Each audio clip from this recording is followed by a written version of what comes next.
Greetings to everyone.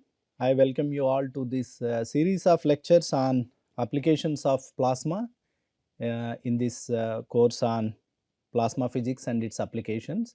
So, I will be covering today in this lecture about a process called plasma nitriding. It is a surface modification technique, that means where we try to modify the surface. So, you will see that how actually a plasma is utilized in these processes to create components with a better performance. So, why do we need to do surface engineering, right? So, surface engineering means where we are trying to engineer the surface property of a component to give better life and serviceability to the component. So, why is it essential? Because all the surfaces interact with the environment. So, environment can be a the aggressive acidic media, or maybe a high temperature, or oxidizing atmosphere, or an electrochemical solution. For example, seawater which has a lot of salt content, and there the whatever the material we use in shipbuilding and all, that will be interacting with that atmosphere, right. So, there are some aspects which actually start from the surface, or basically they are only surface phenomena. These are like, suppose we look at the wear. Wear means how quickly a material removal happens in the event of a contact with another body. Body can be even an environment, it can be a fluid also. So, we want actually the components to have a low wear rate to be able to to sustain the components integrity for longer duration. And next comes is the corrosion or oxidation, right. So, where the electrochemically the material can leach out or something can deposit. So, there it is important that we have to engineer the surface to have a better resistance to these processes. And fatigue is a the means actually a cyclic loading. For example, if we take something, okay, and then if I keep on doing a cyclic loading, that means I pull it and leave it, pull it, leave it, then it is a cyclic loading. So, what we are doing is your surface is getting stretched and then compressed, maybe stretched and compressed. So, in this kind of processes the components also fail much at a lower load. So, we also need to actually ensure that this fatigue resistance is higher. Of course, whenever any corrosion or rusting happens to the surfaces, aesthetics will also be the spoiled. So, that is also making the components life reduced. So, second thing is, why do we want to engineer is that we want to improve two things: service life, that means the component should be useful for longer time, and functionality of components. For example, we have here I want to show this is a, let us say, a gear, and this will be under this is where you have a continuous load being applied, right. That is where you are having a continuous load being applied. So, now during the process of it, for example, you have a drive, right. For example, our bike, or even bicycle, or anywhere, like you have a chain which is continuously running on it. That means these teeth are under constant wear and tear, right.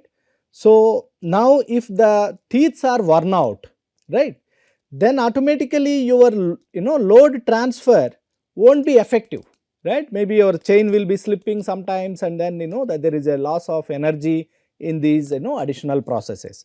So, now if you look at it, the engineering the surfaces means we are working towards the environment sustainability. For example, we make this gear, okay. So, and now this gear, if we improve its lifetime, okay, that means we do not have to produce the large number of these parts in a particular year or so, right. That means because a one part is able to sustain longer time, that means whatever the energy which we spend in making these the components will be saved, right. So, that way actually we can actually contribute to the environment sustainability by doing a proper surface engineering to engineering components. So for example, some of the few applications I just gathered here, some of the applications where one can think of this kind of treatments are needed. These are all the the here is the fuel injectors in the engines, where the fuel is injected into the engine. So there actually we want that the nozzle has to sustain a lot of wear, tear, and also the high temperature and also any chemical attack from the fuel. And then as I told you that the gears, see the gear teeth, for example, if you look at the gear teeth will be under constant load. So there we want that it has to be strong. And then the cutlery, suppose for example, if you see here, whenever you are using any of these the butter knife or the fork or the spoons, these are continuously used with the food what we eat, right? You are stirring something with a hot liquid and all that. So we don't want any leaching out of metallic ions into the food, which can go into our body, that can create a lot of the harmful effects. So we need to reduce these things, and these are all the things where we can do the surface engineering. And in biomedical applications, the artificial knee implants and all. So when they are placed, actually the knees and all, when you see joints where actually the two surfaces are in their constant action, right? So there actually the surface needs to be strong. Okay, that is where we also see it. And the watch cases or even the mobile cases, right? The watch which is always on on our hand, where we are sweating and all, the sweat is actually the the salt solution, right? So then we don't want any corrosion to happen to the the back cover of your watch or the casing. So for example, there is one example is given here, a watch where this kind of surface treatments are done. And now heavy applications like the gun barrels, right? Gun barrels, you will have the lot of the your bullet will be fired and it will be passing through the gun barrel, right, in a particular path at a very high velocity. So it will be in the touching the surfaces, and these surfaces, if they are getting worn out with the time, right, your gun barrel dimensions have changed, I mean the internal dimensions, that will not give you the same efficacy as it was designed for if it is worn out. So here are some more examples like a crankshaft, in automobile industries, right? So in automobiles, so these crankshafts are also the surface engineered.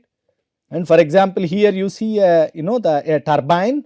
Okay, so the turbine means, like for example, I'll give you, like we are talking about a hydro turbine, where the water with a high pressure or a high potential is falling onto the blades of these turbine.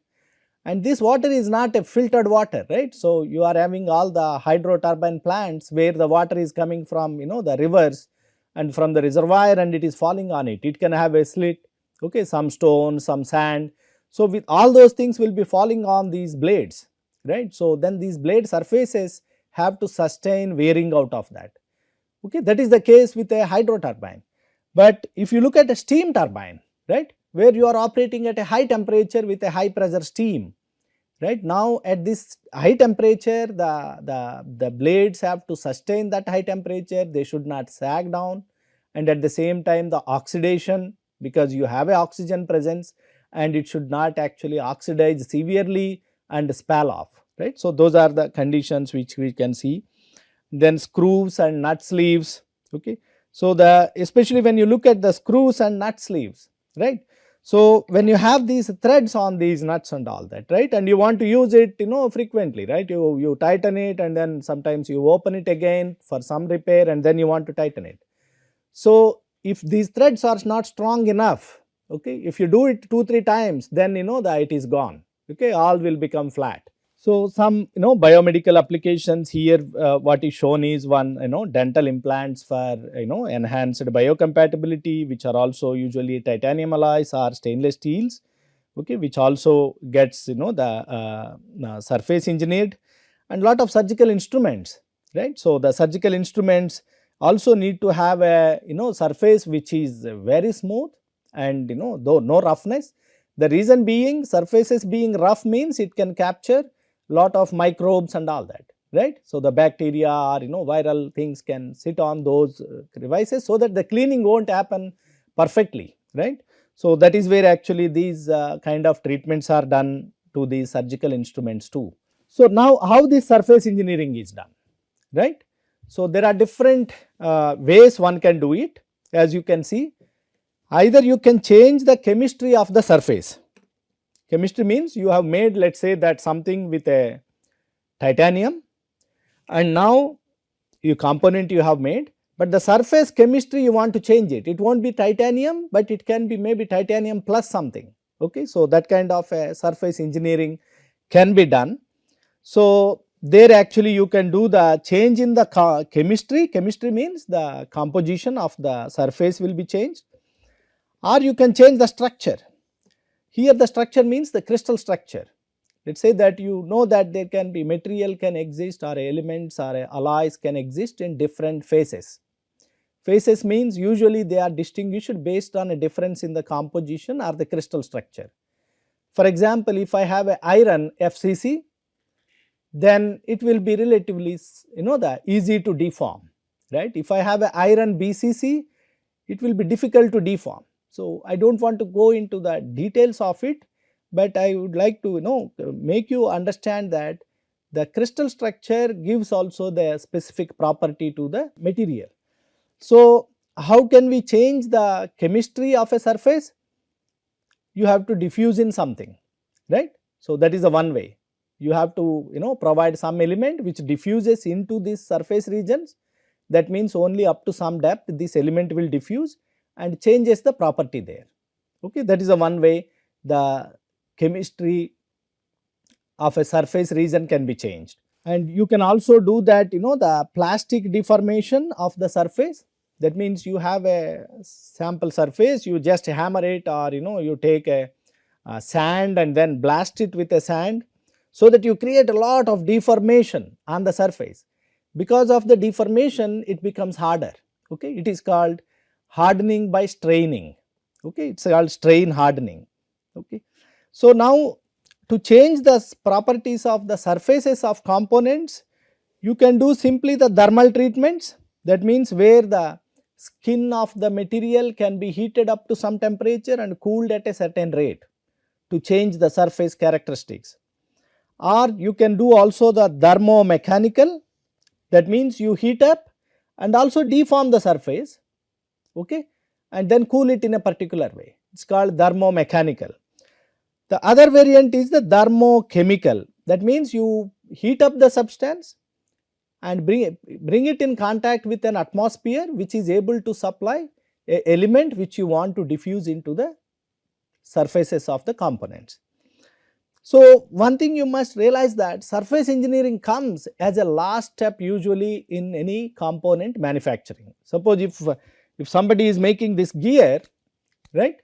So, the surface engineering comes once he machines it and makes all the teeth, the everything by machining off the material, and then you do the surface engineering at the last, right. Why it is important? Why it is that means whatever the method you choose to make these gear teeth harder and can sustain for longer time, you have to do it in such a way that its dimensions are not changed by your finishing treatment. Suppose if I heat it up some temperature and cool it down and all, there will be thermal stresses, right. When we take anything, you heat up and suddenly put it in water, sometimes you see that part is cracking or it can bend also because of thermal stresses. Thermal stresses come because of differential cooling and heating of the material at different locations of the sample, right. So, that is why we need to make the component when it is soft, we like it, right. If I am given a material in a soft condition, I can easily cut it and make it into a shape, okay. And after that I want to make it harder. I want to make it harder only the surface, not everything, okay. Why we need to only harden the surface, not everything is, there are two properties I want to bring it here. One is called the toughness. Toughness means, for example, if I have a gear, sometimes it will receive shock loads. Shock loads means suddenly some accident has happened, okay, it will receive some impact. When such a thing happen, we don't want this to break into pieces, right? Rather we like that it can deform a bit but still remain as a part, okay. So that is why we use always the metallic materials which have a toughness. For example, if somebody is constructing a building, in the pillars you use a steel reinforcement. Because why the steel reinforcement? Because the steel will not allow that building simply collapse. It will show that at least it is sagging down, it will give you a signal that yes, it needs to be repaired or something, so that the safety is the highest when you have a metallic structure. But now in this case, if I make the entire material of this gear very hard, yes, the surface property will be good, but when it receives any impact load, it will break into pieces, okay. That means it cannot absorb the energy, because energy absorption can happen if the energy can be utilized in changing the shape internally, right. So that is why these treatments are given at the last, and that means when I do the treatment, there should not be too much change in the dimensions, otherwise this won't fit into the application for which I have made it. Once I do surface engineering, I want to avoid doing any machining, because you only changed the surface, and if you want to machine it off, then you will lose whatever the the property change you introduced it there. So this is about the modifying the existing chemistry. Another way is coating the surface with another material, okay. We also hear about coatings, right. That means you simply deposit something else on it which can protect it from environment. The best example is all the mild steel grills and railings which we see, they are all painted, so that atmosphere interaction is minimized by having another material. And there are also the one can do the electroplating, right, in lot of places where the people use electroplating, or you can do also PVD or CVD kind of processes where you can deposit something else onto the existing the component. So we will be in this lecture I will be focusing on surface modification, okay. Surface modification is like you want to modify the existing surface chemistry. I don't want to deposit something as a separate layer on top of this material, okay. So how we can do this? Whenever you want to change the surface, you bring something else which you want to enter into this material and give the temperature, right. You make a junction, let us say I have a steel, I bring in let us say aluminum, I attach it and keep it at some temperature. Then aluminum diffuses into my other material, okay, and then it leads to the property chain. So now which elements to diffuse in? We have agreed that we should not alter its dimensions, right. That means I should not heat it up to very high temperatures, okay. So the low temperatures are preferred. And now when I want to diffuse something into the material at low temperatures, then obvious choice would be small elements, okay, not the large elements. I cannot diffuse in tungsten into steel at low temperature, right. I need a very high temperature to make tungsten to diffuse into steel. But I can choose the elements like nitrogen, carbon, boron. These are all actually the small elements. That means their atomic radius is smaller in comparison to let us say the sizes of iron or nickel atoms, right. And they are so small, they can easily fit into the interstitial sites in the metallic lattices. For example, here you can see that these are all the elements, let us say a crystal structure is made up of these elements. For example, let us assume that these are iron atoms, and in between you have these regions, right. These are all called interstitial sites. That means these vacancies are already there, it is a vacant space. So if I have a small elements like nitrogen or carbon, and if I bring them, they can easily diffuse through these spaces available, okay. That means at a low temperature in a reasonable time, you will be able to diffuse in to a larger depth an element like nitrogen or carbon, okay. So and next thing is, what are the different processes available, right. So when we want to diffuse in the nitrogen into the component, there is a treatment called nitriding. Nitriding means you are diffusing into the metallic lattice and nitrogen atoms. Okay. And when you diffuse in the carbon atoms, it is called carburizing. Okay. And there is a process called nitrocarburizing, where you can diffuse in both carbon and nitrogen. Okay, that simultaneously both can diffuse. So it is called nitrocarburizing. Well, now let us say that when we take example of nitriding, then you need nitrogen, right, which needs to diffuse into the material. So what would be the obvious choice for nitriding? Nitrogen source in nature is highly sustainable source is only the molecular N2 gas, which is available plentifully in our atmosphere, right. We all know that 70% of our atmosphere contains nitrogen. So, but nitrogen is present as a N2 molecules, and these are very strongly bound. Okay, the binding energy between the nitrogen and nitrogen atom, which is a covalently bonded in a N2 molecule.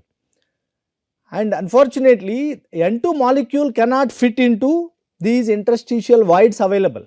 Okay, it cannot fit in as a N2 molecule, is much bigger than the void size.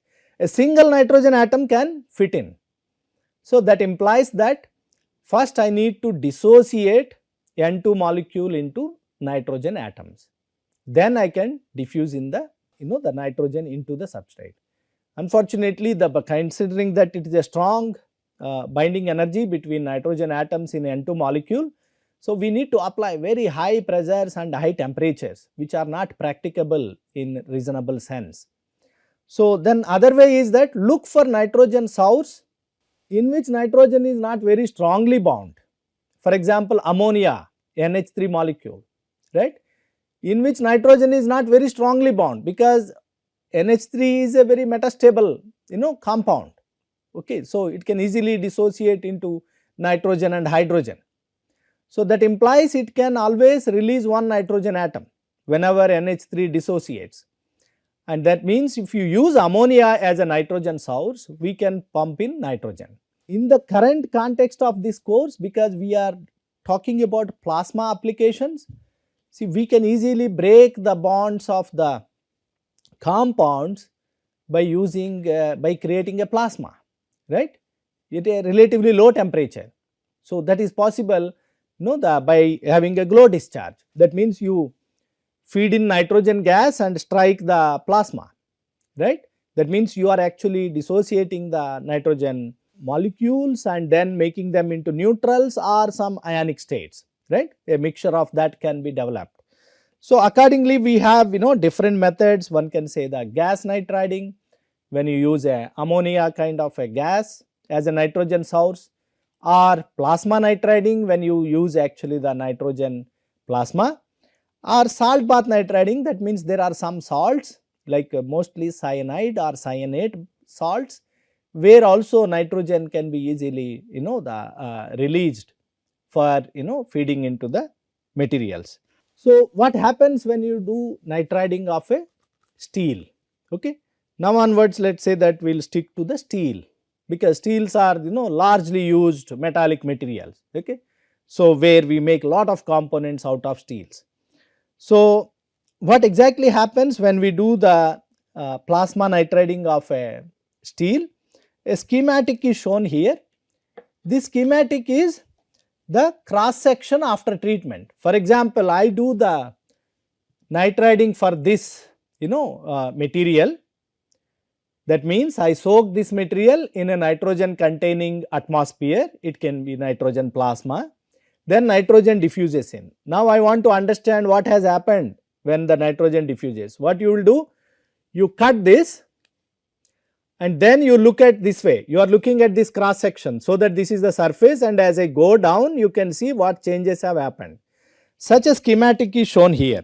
Okay. So what happens when initially when you start the nitriding, nitrogen simply dissolves through the octahedral voids in BCC iron. Okay, I am considering a ferritic steel for example. That means crystal structure is now BCC of the matrix phase. And then this nitrogen can go in and it gives you the hardening, and when it is only dissolved, okay, the nitrogen is only dissolved, that means the iron atoms and chromium atoms and other atoms of the steel, they do not move, they remain as they are. Only nitrogen is going and sitting randomly in the available voids, okay, the interstitial sites. Then it is called diffusion zone. That means things have simply diffused, okay. And now you are diffusing in nitrogen, right. Let us say that you have some element in your steel which has a strong affinity to nitrogen, for example aluminum, okay, or titanium. Then the titanium and the nitrogen can come together and develop the titanium nitride particles, okay. So you can have actually the the particles of titanium nitrides, okay, can develop in the diffusion zone. Now these are very hard particles, they are very strong, these are nitrides, compounds, right, that give rise to increased hardness, and also it give rise to the improved fatigue endurance, okay. Fatigue endurance means, let us say that I take something, I am applying a cyclic load, right, I pull it by certain magnitude and leave it, pull it, leave it. Now up to some load it survives large number of cycles, it will not fail up to some load, okay. So up to that load it is called, that is the fatigue endurance limit, okay. Up to that load in a cyclic condition it can survive. So now once the nitrogen is coming in more and more, right, then you will develop a so called compound layer, okay. You can see here on the surface, that this is called a compound layer. That means here now nitrogen and the iron together they form a different structure, that means different crystal structure. It is no longer steel, it is a nitride, okay. So there are different nitrides, gamma prime and epsilon, okay. These nitrides are very hard, okay, and then they give rise to the lot of wear and corrosion resistance, okay. In summary, compound layer offers wear and corrosion resistance and the diffusion zone offers fatigue resistance, okay. So just to give an example here, what is shown here on this right side bar chart is that this is a particular stainless steel, okay. 316L means it is a grade name, you do not worry about it, it is a stainless steel, and people have studied what is the wear rate. Whenever we want to study the wear rate, for example I am rubbing two pieces, then how do you quantify the wear rate is actually the amount of material removed per unit time, right. So that is the kind of a wear rate you can offer. So that is plotted here on this y axis, wear rate, and this is actually without any nitriding, okay. This 800 is the wear rate, that is millimeter cube, the unit you can see here, for a unnitrided. Unnitrided means as stainless steel I made a gear and then how it is eroding. And then you see here there are different treatments are given. You see the drastically reduced wear rate here, okay. These are all the nitrided conditions, okay. So that is just to give you an example that one can drastically improve the wear resistance. So now I would like to summarize this lecture. So in this lecture what we have discussed is that what is the importance of modifying the surface properties of engineering components like gears, crankshafts or some biomedical implants or steam turbine materials. There are many actually, okay, wherever there is a wear and tear. And now we discussed about actually the the different ways one can modify the surfaces, what is the choice of elements one can choose, like elements like small elements like nitrogen or carbon are the best choice because we want to diffuse in at low temperatures. And then when these elements diffuse in, they will give rise to a hardening of the surfaces and even also forming a new compounds on the surfaces. So like for example it can form a compound layer or a diffusion zone when we do the nitriding, and then accordingly we can expect certain improvements in the properties. So with this now I would stop with this lecture, and in the next lecture we will basically look at more on the plasma nitriding aspects. Okay, thank you.